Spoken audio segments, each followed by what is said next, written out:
మన ముకుందాలో Christmas and New Year offer వీఏపై ఫ్లాట్ 10% తగ్గింపు. వివరాలకి సంప్రదించండి.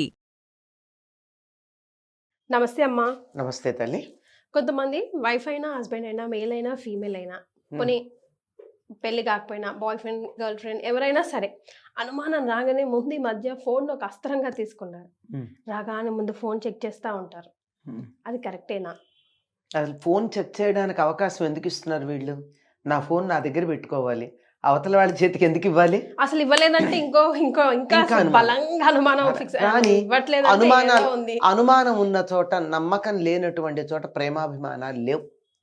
కానీ బీజం ఎక్కడో అయితే పడుతుంది, కానీ మనం అంటే ప్రేమ లేదు అనే సంగతి స్పష్టంగా తెలిసిపోయింది. ఇద్దరికి ఒకళ్ళ మీద ఒకళ్ళకి ప్రేమ, కనీసం ఒకళ్ళకి ఇంకొకళ్ళ మీద ప్రేమ లేదు. అప్పుడే కదా ఇలాంటి డౌట్స్ వచ్చేది. ఎవరో ఒక చమత్కారంగా ఒక చిన్న కార్టూన్ వేశారు. వీళ్ళింటికి తన హస్బెండ్ ఫ్రీక్వెంట్గా వెళ్తున్నాడా లేదా అని చెక్ చేయడానికి ఒక ఆవిడ వాళ్ళ ఇంటికి వెళ్ళిందిట. వెళ్ళంగానే జస్ట్ ఫోన్ వంక చూసిందంతే, అన్ని చెక్ చేయలే. ఆటోమేటిక్ గా వైఫై కనెక్ట్ అయింది అంటే ఫ్రీక్వెంట్ గా వెళ్ళారని అర్థం. సూపర్ కదా, అసలు థాట్ ఇప్పుడు ఆటోమేటిక్ గా వైఫై కనెక్ట్ అయింది అంటే ఇంతకు ముందు ఎప్పుడో వెడితే కదా ఆ వైఫైకి వీళ్ళు పాస్వర్డ్ తీసుకుని పెట్టుకుంది. వైఫై కనెక్ట్ అయిందంటే యు ఆర్ గోయింగ్. నేను వెళ్ళలేదని అబద్ధం ఆడక్కర్లా, వెళ్ళానని తెలిసిపోయింది. ఇంత ఇంత ఇదిగా మరీ వ్యక్తిగతమైనటువంటి జీవితం లేకుండా తయారైంది ప్రస్తుతం ఉన్నటువంటి ఎలక్ట్రానిక్ మీడియా వల్ల. ఏఐ వచ్చిన తర్వాత అసలు చెప్పడానికి వీల్లేదు. నేనేం ఆలోచిస్తున్నానో కూడా చెప్పేస్తుంది కదా అది. అవునమ్మా, మనం ఇప్పుడు ఫోన్ ముందు ఇప్పుడు ఫర్ ఎగ్జాంపుల్ నేను ఏదైనా ఫర్నిచర్ కొనుక్కుందాం అనుకున్నాను, మీతో డిస్కస్ చేశాను, నేను అసలు ఓపెన్ చేయగానే ఫర్నిచర్ కి సంబంధించినవి అన్ని సజెషన్స్ లో వచ్చేస్తాయి. ఇప్పుడు మీకు ఏఐ ఆన్ చేస్తుంటారా? రౌండ్ గా తిరుగుతూ ఉంటుంది, దాన్ని ఆన్ చేస్తుంటే వచ్చేస్తుంది. అది ఆన్ చేయకూడదు, మనకి అలాంటివి రాకూడదు. అంటే అందుకే డోంట్ అలవ్ అని మన యాప్స్ ని కొత్తగా మనం కనెక్ట్ చేసుకున్నప్పుడు డోంట్ అలవ్ అనే ఆప్షన్ ఇస్తుంది కదా. మనం తొందరలో అలవ్ కట్టేస్తాం, లేకపోతే రాదేమో అని. No each and everything study చేసి we have to accept. Maximum don't అలవే చేయాలి, అదే చెయ్యాలి.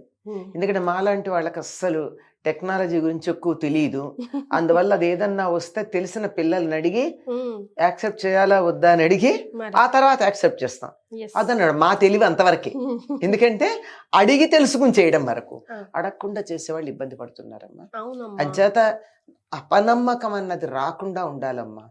అపనమ్మకం వచ్చిన తర్వాత నారాయణ అంటే కూడా బూతు మాటలా వినపడుతుంది. అవును, నిజంగా ఒక్కసారి చిన్న బీజం పడిన రీజన్ లో ఏ తుమ్మినా దగ్గిన అది అంతే విషియస్ గా ప్రతి దానికి అదే దృష్టితో చూస్తాం. మనం పెట్టుకున్న కళ్ళజోడు బట్టి వస్తూ ఉంటుంది కనుక అసలు అపనమ్మకం ఒకళ్ళ మీద ఒకళ్ళకి రాకుండా చూసుకోవడం మొట్టమొదటి కర్తవ్యం. ఇద్దరిలోనూ ఉంది. ఎగ్జాక్ట్లీ. కానీ వచ్చింది అంటే మాత్రం దాన్ని పోగొట్టడానికి చాలా కష్టపడాలి. పోగొట్టడానికి కష్టపడుతూ ఉంటే అది ఇంకా కన్ఫర్మ్ అవుతుంది. వీళ్ళేదో చేస్తున్నారు అంటే డెఫినెట్లీ ఉంది కనుకే చేస్తున్నారని. సారీ చెప్తున్నాడంటే తప్పు చేసినట్టే కదా. ఇలా ఏదైనా సరే అలా ఉంటుంది కనుక అసలు మొట్టమొదట అపనమ్మకం అన్నది లేకుండా చూసుకోవాలి. ఇద్దరు ఒకళ్ళనొకళ్ళు నమ్ముకుంటేనే ఎప్పుడు కూడా ఏ బంధమైనా, అది వివాహ బంధం కావచ్చు, అన్నదమ్ములు తల్లి పిల్లలు కావచ్చు, ఏదైనా సరే నమ్మకం మీద మాత్రమే మానవ సంబంధాలు ఆధారపడి ఉన్నాయి. నమ్మకం పోయిన తర్వాత మానవ సంబంధాలు అతుకు పెట్టినట్టుంటాయి తప్ప సహజంగా ఉండవు. అతికిన సంబంధాలు అతికినట్టే ఉంటాయమ్మా, అతుకులే తప్ప. అతుకుల బొంతలా ఉంటుంది జీవితం.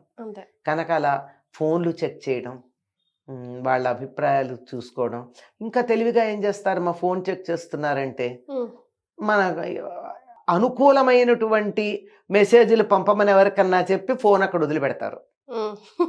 అప్పుడు చూసామనుకో, ఇప్పుడు మీరు నేను ఉన్నాం, మీ మీద నాకు అపనమ్మకం ఉంది, అప్పుడు నేను మీ ఫోన్ చెక్ చేస్తున్నాను, అందుకని మీ ఒక ఫ్రెండ్కి చెప్తారు నాకు ఇలా మెసేజ్ పెట్టమని, నా ఎదురుగా ఫోన్ వదిలేస్తారు ఆ మెసేజ్ చదివేసి. నేను అది చదివి పాప ఇన్నాళ్ళు నేను పొరపాటు పడ్డాను కదా అని అనుకుంటాను. మోసం చేయదలుచుకుంటే ఎన్ని మార్గాలు లేవు. అంతే కదా. ఇది అందువల్ల ఎప్పుడు కూడా నమ్మకం మీద మాత్రమే ఆధారపడి ఉంటుంది. నమ్మి చెడిన వారు లేరు. ఒకవేళ ఎప్పుడన్నా ఏదన్నా చిన్న పొరపాటు చేయొచ్చు, భార్యాభర్తల్లో పొరపాటు చేయకుండా ఉంటారు, అందరూ సీతలాగాను రాముళ్లాగా ఉంటారని మనం అనుకోవడానికి వీల్లేదు.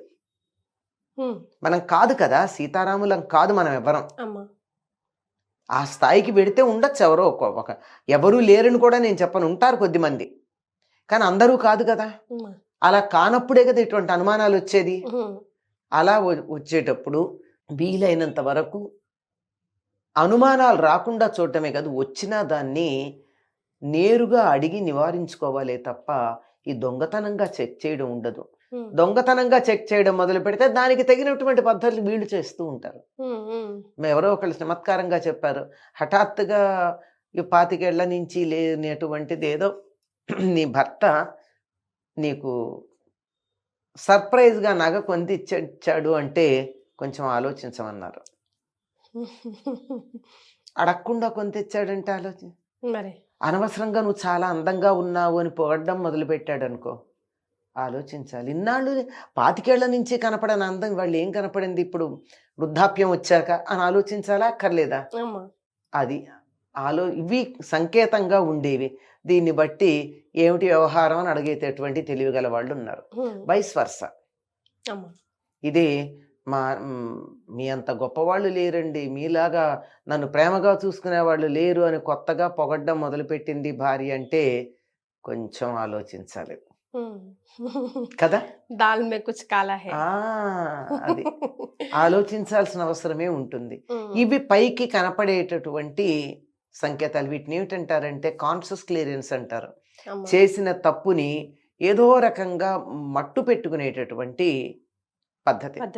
నాకు తెలిసిన ఒక జంట ఉంది, పరమ కోపిష్టతను. ప్రతి చిన్నదానికి భార్యను కొడతాడు. కొట్టడమే ఈడ్చిపెట్టి కొట్టేస్తాడు. ఆ అమ్మాయి ఏం బాధపడదు. ఎందుకో తెలుసా, ఆ రోజు గాని మర్నాడు గాని నగ కొని తెచ్చిస్తాడు. నాకు బాగా తెలిసిన కాపురం ఇది. కొట్టాడండి, కొట్టాడు కదా, తప్పు సర్దుకోవడానికి నాకు నగ తెచ్చిస్తాడు. కొట్టడం వరకే పర్వాలా, ఫిజికల్ అది. అదే మెంటల్ గా కొడితే అంటే ఇంకో సంబంధాలు లాంటివి పెట్టుకుని కొడితే అప్పుడు ఇంకా బాధపడాలి. సరే నాకెందుకు, ఆ వ్యవహారం నేను పరిష్కరించమని అడగలేదు గనక, ఆ అమ్మాయి ఆనందంగా చెప్పింది గనక తలూపాను, ఊరుకున్నా. కానీ రెస్పెక్ట్ మీద, ట్రస్ట్ మీద కొట్టకూడదమ్మా ఎవరిని కూడా. కోలుకోలేని జీవితంలో కదమ్మా, చాలా కష్టం అమ్మా. ఇప్పుడు ఒక దెబ్బ కొడితే పర్వాలేదు కానీ మనసు మీద దెబ్బ కొట్టకూడదు. కాలు జారితే తీసుకుంటాను, నోరు జారితే తీసుకోలేమని. ఒంటి మీద పడిన దెబ్బ మానిపోతుంది కానీ మనసు మీద పడిన దెబ్బ మానదు. కనుక అటువంటివి లేకుండా జాగ్రత్త పడాలి. ఇప్పుడు అనుమానించినందువల్ల బాధపడి నువ్వు నన్ను అనవసరంగా అనుమానిస్తున్నావని విడాకులు తీసుకున్న వాళ్ళు కూడా ఉన్నారు. నిజంగా తప్పు లేకుండా అనుమానించి హింస పెట్టినందువల్ల. అందువల్ల టూ మచ్గా అనుమానించకూడదు, నమ్మకంతో వెళ్ళాలి. అనుమానం వస్తే తన లెవెల్లో అవతల వాళ్ళకి తెలియకుండా తన పారామీటర్స్ తాను పెట్టుకుని చూసుకోవాలి తప్ప ఓపెన్ గా చెయ్యకూడదమ్మా. ఒకవేళ రియలైజ్ అయితే ఎక్స్క్యూజ్ చేయొచ్చా ఎవరైనా, అబ్బాయి అమ్మాయి? ఇందాకేనే చెప్పాను ఎవరు సీతారాములు కాదని. ఒకళ్ళు భౌతికంగా ఇన్వాల్వ్ అయ్యి ఉండొచ్చు, మానసికంగా నేను ఇన్వాల్వ్ కాలేదు అని గట్టిగా చెప్పగలిగినటువంటి వాళ్ళు ఎవరైనా ఉన్నారా అమ్మా? ఇది కాకుండా ఈ రోజుల్లో ఓపెన్ గా నాకు అఫైర్ ఉంది, పర్వాలేదు, మనం కలిసి కాపురం చేద్దాం అనుకునే అండర్స్టాండింగ్ వచ్చిన వాళ్ళు ఉన్నారు. అసలు వాళ్ళ సంగతి మనకు అక్కర్లేదు, వాళ్ళు అదర్ కేటగిరీ. ఆ కేటగిరీ వేరన్నాను. కానీ ఇలా ఉన్నటువంటి వాళ్ళల్లో ఒక పొరపాటు జరిగిపోయింది, క్షమించమంటే అనుమానం లేకపోయినా చెప్పేవాళ్ళు ఉన్నారు. పొరపాటు జరిగిపోతే కొద్దిగా అటువంటప్పుడు మరి కొంచెం ఉదారంగా ఉంటేనే బాగుంటుందేమో. బికాజ్ లైఫ్ జర్నీ పెద్దదంటారు. అదే కదా, పిల్లలు ఇంకా అన్ని ఫ్యామిలీస్ అన్ని కన్సర్న్ లో చాలా ఉంటాయి. But the relation is always strained. But you can be there with the relation. No option. Strained relation. Thank you so much, Amana.